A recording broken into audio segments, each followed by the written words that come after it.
आज मैं बात कर रही हूँ आपके इन जोड़ों के दर्दों के हवाले से। और जो जोड़ों के दर्द हैं, जो बड़े बुजुर्ग कहते थे कि जी आपको तकरीबन 50-60 साल के बाद जो है ना, बल्कि 50 साल तो कंसीडर की जाती थी यंग, और अभी भी हम माशरे से लोगों को देख रहे हैं कि लोग अपने आप को बहुत अच्छा कैरी करें तो 60 के बाद। बट अब सबसे खौफनाक बात यह है कि जोड़ों की दर्द की जो शिकायतें कर रहे होते हैं वो यंग लोग कर रहे होते हैं, वो बच्चे कर रहे होते हैं। बच्चे कॉन्स्टेंटली, इसमें एक बड़ा ये है माशाल्लाह, इसकी वजह से नहीं, मेरे फ़ोन की वजह से नहीं, लेकिन ये जो फ़ोन में हम सब लगे रहते हैं ना हर वक्त, एक हमारा पोस्टर यूँ मुसलसल, हमारा सर यूँ हो गया हुआ है, बच्चों का सर भी यूँ हो गया हुआ है, हमारी ये बैक का भी इशू हो गया हुआ है। फिर एक दूसरी बात ये कि अब हमारे पास वो प्ले ग्राउंड्स नहीं है जिनमें अब जाके खेलें। बाहर डर लगता है कि बच्चे बाहर गए तो पता नहीं अल्लाह खैर खैरियत से वापस आते कि नहीं आते, या आप घर से बाहर वॉक करने के लिए निकले तो आप तो वापस आ जाएंगे, लेकिन आपका फ़ोन हरगिज़ आपके साथ वापस नहीं आएगा, क्योंकि हालात कुछ जनाब मुल्क के वैसे हो गए। But what else we can do to make our bones strong? तो आपकी स्टडी में अगर मैं उनमें बात करूँ तो बोन्स को ज़्यादा देर जवान रखने के लिए क्या किया जा सकता है?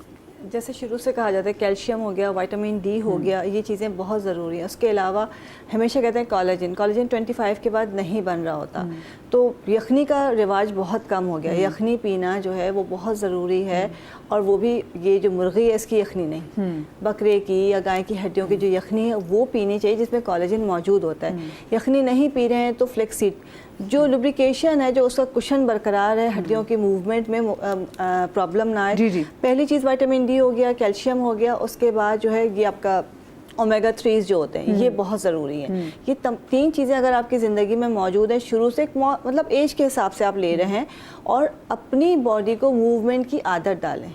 बैठे बैठे आप सब कुछ खा रहे हैं तो आप सिर्फ फूलेंगे और आपकी हड्डियाँ बिल्कुल बेकार हो जाएंगी।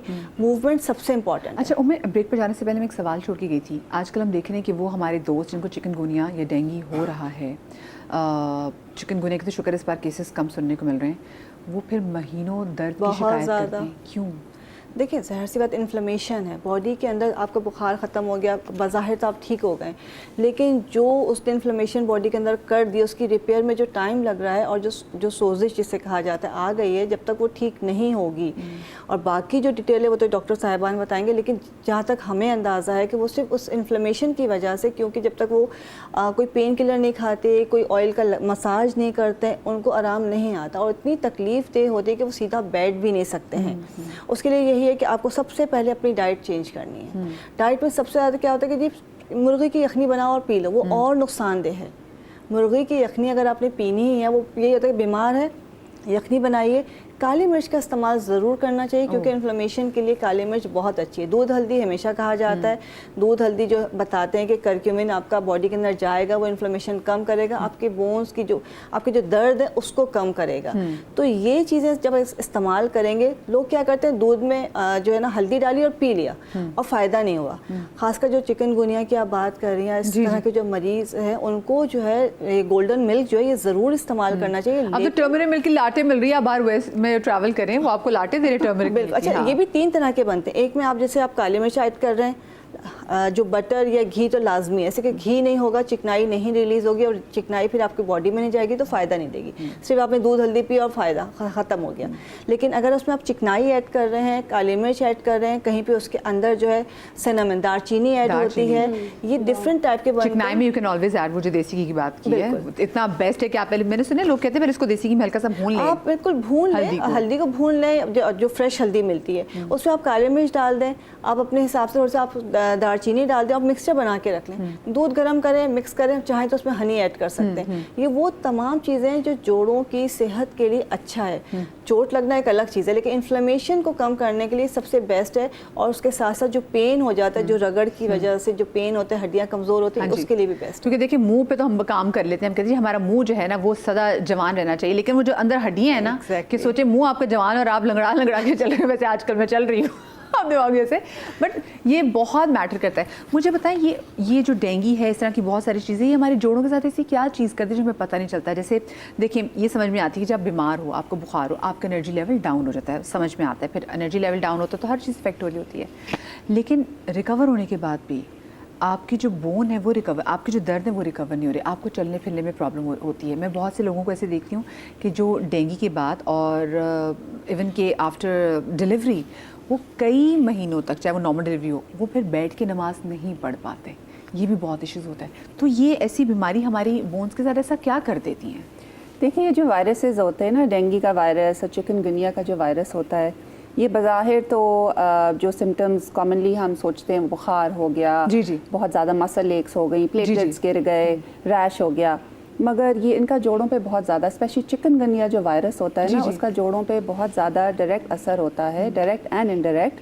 और वो जोड़ों के अंदर जो जिसे कहते हैं क्रॉनिक इन्फ्लेमेशन, ठीक है, एक होती है एक्यूट इन्फ्लेमेशन जो कुछ दिन के लिए हुई और ख़त्म हो गई, फिर क्रॉनिक इन्फ्लेमेशन जो कि हफ्तों चलती है, महीने और कभी सालों साल भी चलती है। तो जब ऐसे क्रॉनिक इन्फ्लेमेशन हो जाती है, स्पेशली चिकनगुनिया वायरस के साथ अक्सर हम मरीज़ ऐसे देखते हैं, तो उनका फिर जो ट्रीटमेंट होता है वो हमें सोजिश कम करने वाली दवाइयाँ जैसे एंटी इन्फ्लेमेटरी मेडिकेशंस, और अक्सर उनको हमें डीमार्ट्स दवाइयाँ होती हैं, disease modifying anti rheumatic drugs, उन पे भी डालना पड़ता है। सो अनफॉर्चुनेटली ये वायरसेस ऐसे हैं कि they can cause chronic inflammation joints के अंदर।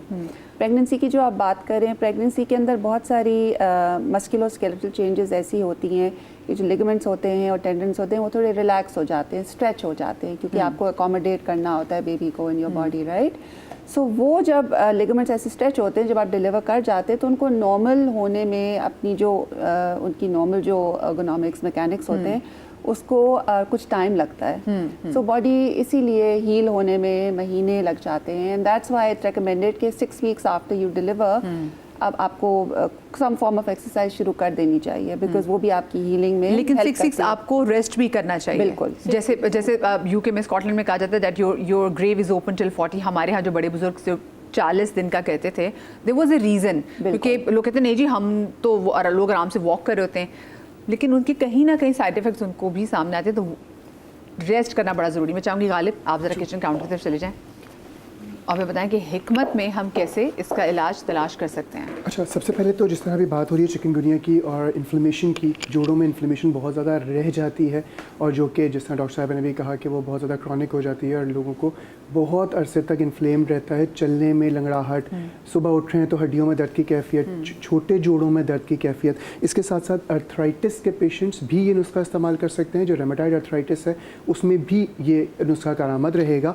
और इसमें जो है वो बेसिकली इन्फ्लेमेशन कम होगी, टॉक्सिन्स को रिलीज करेगा बॉडी से, और हजम के निज़ाम को बेहतर करेगा ताकि दवाई थोड़ी सी हजम भी हो, अच्छी भी रहे। जो लोग किसी भी किस्म के स्टेरॉइड या कॉर्टिसोन्स दी हुई हैं, ऑब्वियसली वो सबसे पहले डॉक्टर से मशवरा करेंगे, कोई और मेडिकेशन उसके साथ ले सकते हैं नहीं ले सकते, उनकी राय के बाद ये इस्तेमाल कीजिएगा, क्योंकि कुछ मेडिकेशन ऐसी होती हैं जो स्टेरॉइड के साथ लड़ाई हो सकती है। हाँ, वो लड़ जाती है ना आपस में एक दूसरे से, तो वो आपको और रिएक्ट करेगी। तो अपने डॉक्टर से मशवरा कर लीजिएगा अगर आप किसी भी किस्म के स्टेरॉइड या कॉर्टिसोन पर हैं। इसमें 4 चीज़ें हैं। मूसली सफ़ेद बहुत कॉमनली ये पंसारी के पास मिल जाती है। मूसली सफ़ेद 50 ग्राम। इसगंध नागोरी, इसको अश्वगंधा के नाम से भी जानते हैं, ये 50 ग्राम।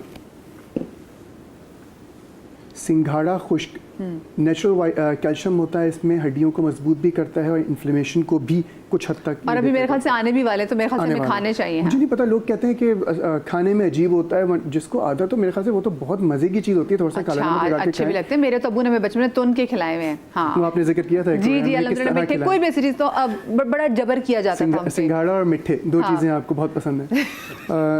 तो सिंघाड़ा खुश्क 50 ग्राम्स। अच्छा, लेकिन अब मेरा दिल करता है मैं अपने बच्चे को भी वैसे खिलाऊं, क्योंकि वो भी मेरे जैसे, वो भी नहीं लेता, तो मेरा दिल करता है मैं वही तशद्दुद रिपीट करूं।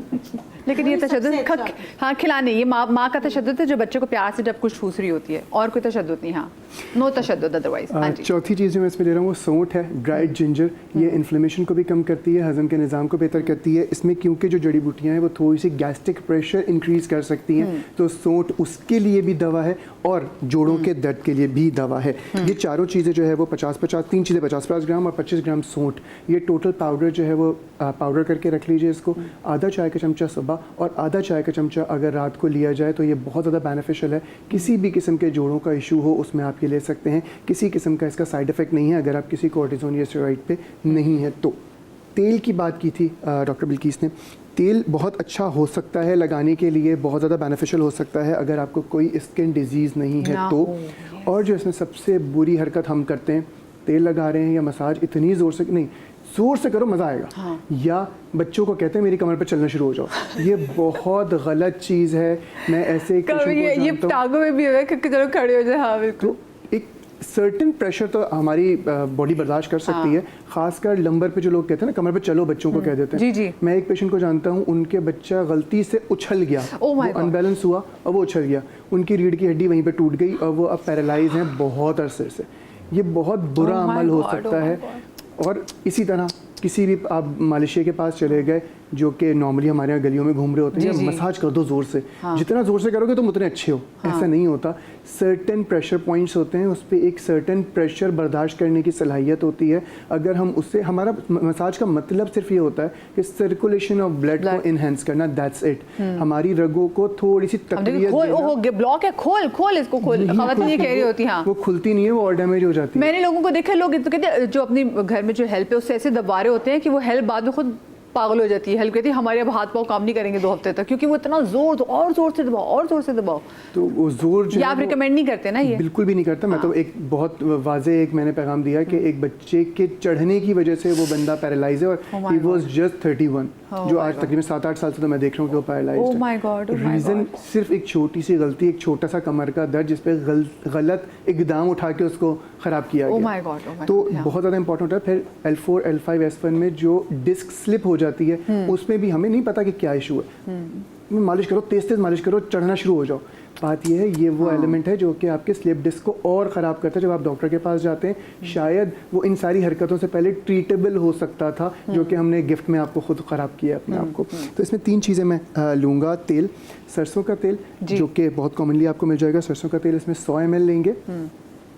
30 ग्राम्स के करीब रतन जौत, ये एक जड़ी बूटी होती है, जिस तरह जली हुई लकड़ी होती है, बहुत लाइट सी होती है ये रतन जौत 50 ग्राम्स, और तकरीबन 25 ग्राम्स इसमें मैं लूँगा लौंग, और थोड़ी सी इसमें काली मिर्च का इजाफा भी हो सकता है। तो ये दोनों चीज़ों को तेल में अच्छी तरीके से जला लें, इतना जलाएं कि बाकी चीज़ें थोड़ी सी काली हो जाएं। इरिटेंट भी तो है ना वो जो हाँ। तो इसको जलने के बाद आप इसको छान कर रख लीजिए। ये तेल ख़राब बिल्कुल भी नहीं होगा। इसको आप जेंटली अप्लाई करें, हल्के हाथ से अप्लाई करें।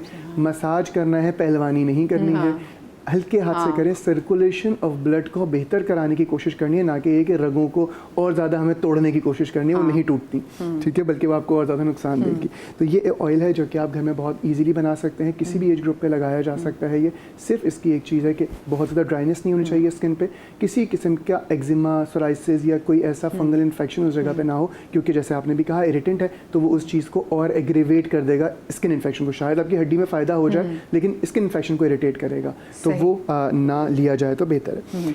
दूध हल्दी की बात हो रही थी। दूध हल्दी बहुत ज़्यादा बेहतर चीज़ है। जिस तरह हमने बात की कि हल्दी की लाटें मिल रही है दुनिया में, हल्दी दूध हमारी सकाफ़त का हिस्सा है। बहुत ज़्यादा अच्छी चीज़ है लेना, लेकिन मसला वही है कि हम बहुत ज़्यादा दयानतदार कौम है।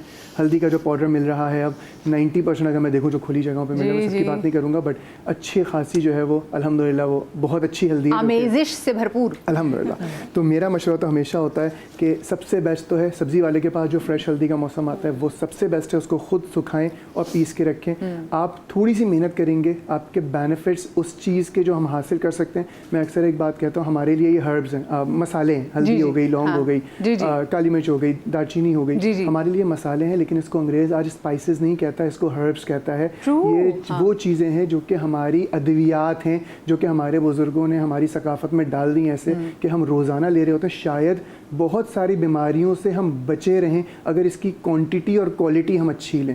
मसला ये है कि हम तो कहते हैं सालन को भी अच्छी तरीके से भूनो, इतना कि उसकी एक्टिव इंग्रेडिएंट्स को जला दो। मैं आपको बताऊं, अच्छा बीइंग अ पंजाबी, हमारे घर तो जब मिक्स सब्जी पकती थी तो हम सब्जियों को इतना पका देते थे कि सब्जियां, गाजर जो है वो टमाटर बन जाती थी, टमाटर को मटर बन जाता था, क्योंकि हम तो मत ही मार देते पका पका के। तो वो जो क्रंचीनेस है which has to be there, हम वो ख़त्म, हमें ग़िज़ाइयत का दम घोट देते हैं हम उसका। भुरता नहीं बनाना है। हाँ, भुरता नहीं बनाना। उसको जो है वो एक क्रंचीनेस बाकी रहेगी, तो उसकी अफादियत आपको मिलेगी, वरना आप सिर्फ एक फोक खा रहे हैं जो कि ऑब्वियसली फ़ायदेमंद नहीं है। अच्छा, मुझे वैसे आप ये सब बताएं, क्योंकि अभी आपने सब्जियों की बात की, इस सीज़न में ऐसी कौन सी सब्ज़ी या फल मौजूद है जिसको आप ज़रूर रिकमेंड करेंगे जॉइंट्स पेन करने के लिए और गुड बोन हेल्थ के लिए?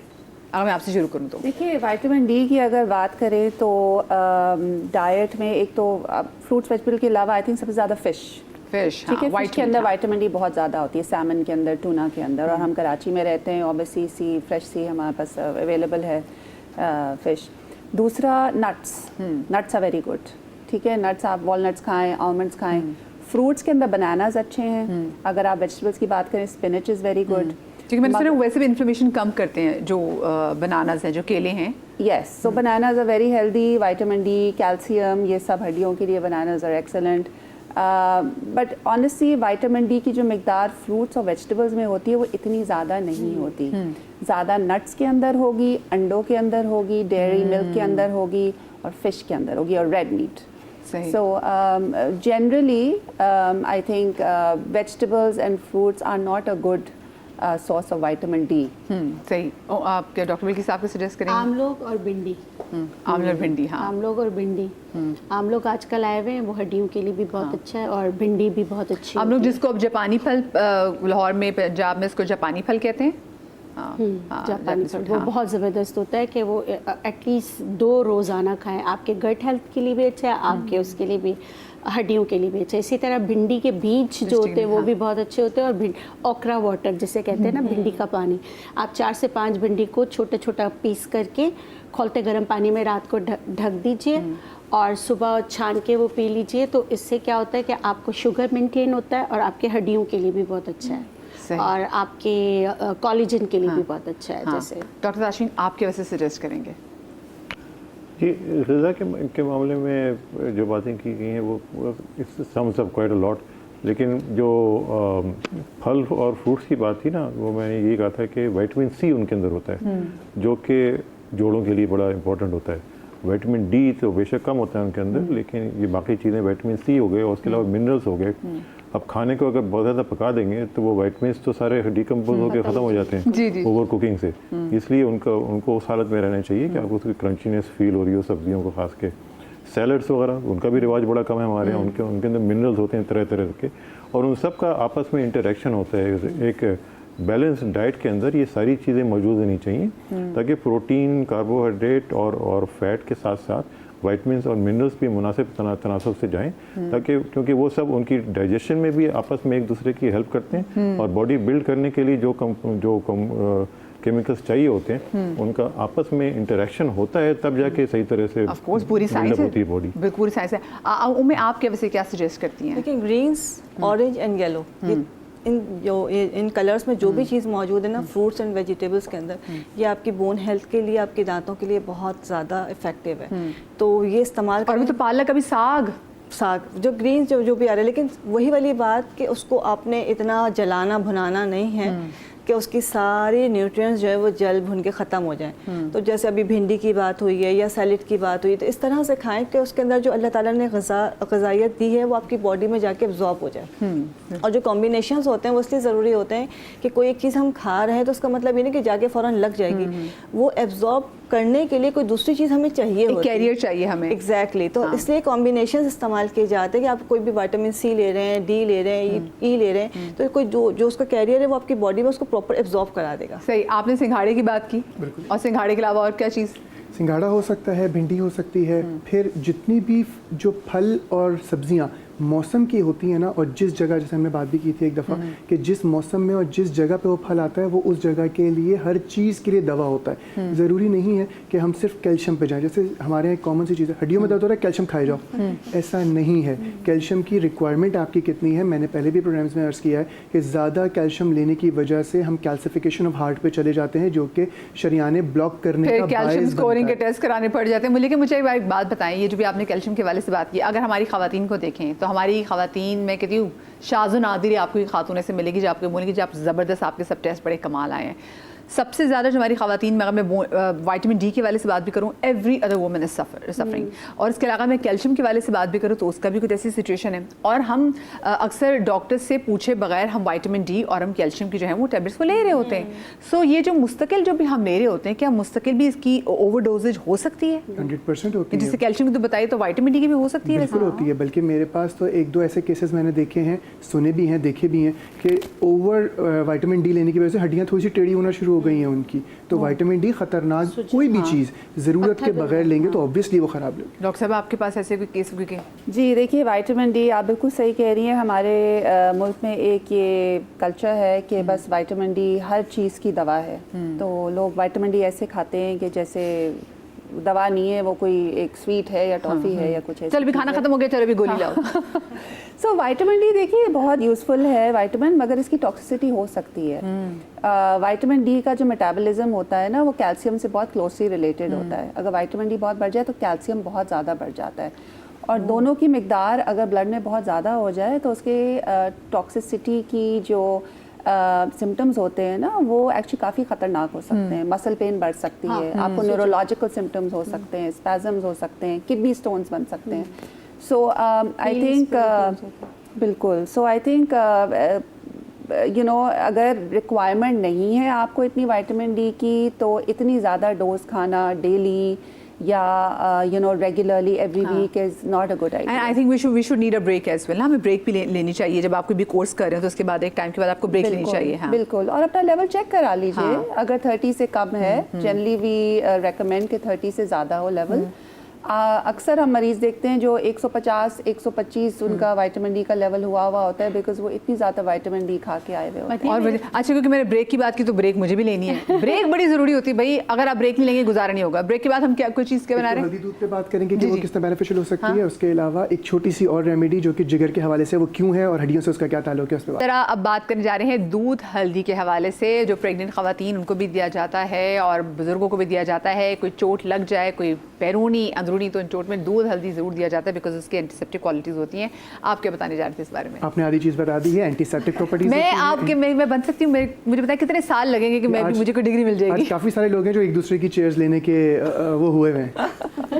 अच्छा, हल्दी दूध जो है बहुत ज़्यादा बेनिफिशियल है, ऑब्वियसली हमारे यहाँ सकाफत का भी हिस्सा है। लेकिन इसमें छोटी सी चीज़ जो मैंने जिस तरह पहले भी कहा कि हल्दी आजकल उतनी अच्छी नहीं आ रही, जिसकी वजह से बहुत सारे प्रॉब्लम्स आते हैं। और मुतबादिल हो सकता है कोई सबसे अच्छा हल्दी जो है वो फ्रेश खरीदें, या पंसारी से इस तरह की ड्राइड मिल जाती है। ये खुद खरीदें, इसको कूटें और पीस लें। सोंठ कहते हैं? नहीं, सोंठ इज ड्राइड जिंजर। ये हल्दी ही है, ड्राइड हल्दी के नाम से, या हल्दी सूखी हुई हल्दी के नाम से ये बिल्कुल मिल जाएगी। इस तरह की जड़ों की सूरत में ये होती है और ये बहुत कॉमनली मिल जाती है पंसारी के पास। तो इसको खुद पीस लें ताकि कम से कम ये चीज़ आपको पता हो कि ये कितनी प्योर है ये। हाँ, इसको एक चाय का चमचा आधा चाय का चमचा एक गिलास दूध में डालेंगे, 2-4 लौंग पीस के डालेंगे।